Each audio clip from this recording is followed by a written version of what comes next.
Ustadz, tadi saya dan suami menggunakan motor ke sini. Qadarullah hujan deras dan kami pakai jas hujan atasannya saja. Suami saya bilang pulang saja. Mari kita simak siapa yang menang.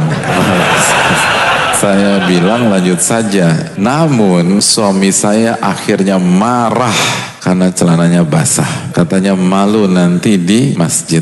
Tapi alhamdulillah ana dan suami sampai juga di masjid. Jadi yang lebih dominan siapa nih? Ya Allah, kok suudzon terus sih? Kenapa kita nggak bisa berpikir mereka tiba di sini itu tidak ada yang negatifnya? Istri kasih saran, suaminya tawadu dalam menerima masukan istrinya. Tapi ada marahnya Pak Ustadz. Loh, marah itu kan langsung dibenahi. Kan kita harus berpikir positif ya. Kenapa sih? Oh, ini pasti suami takut istri Pak Ustadz. Enggak juga, suaminya legowo bisa. Ustadz mau nasihatnya untuk suami saya yang kadang mudah banget emosi hanya karena hal sepele. Loh, kok diserang gitu loh suaminya.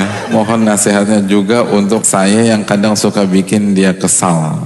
Yang pertama, bagi suaminya, tolong pas pulang jangan marahin istrinya lagi. Kamu tuh kenapa sih ngadu-ngaduan sama Ustadz? Itu biasanya suka gitu. Emang ini PR kita sebagai laki-laki. Dan Nabi SAW mengatakan, la taghdab walakal jannah. Jangan marah, niscaya bagimu surga. Emosi itu tidak bisa diselesaikan secara parsial, tapi harus diselesaikan dari inti. Dan inti dari emosi adalah ketika kita kurang dalam mengingat Allah Subhanahu wa taala. Dan intinya di sana.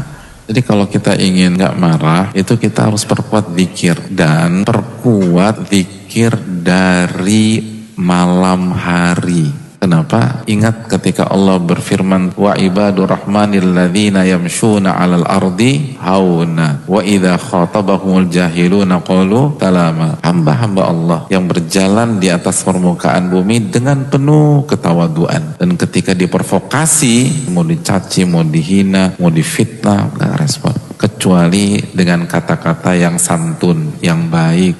Kok bisa enggak terprovok? Walladzina yabituna li rabbihim sujjada wa qiyama. Ternyata salah satu kunciannya apa?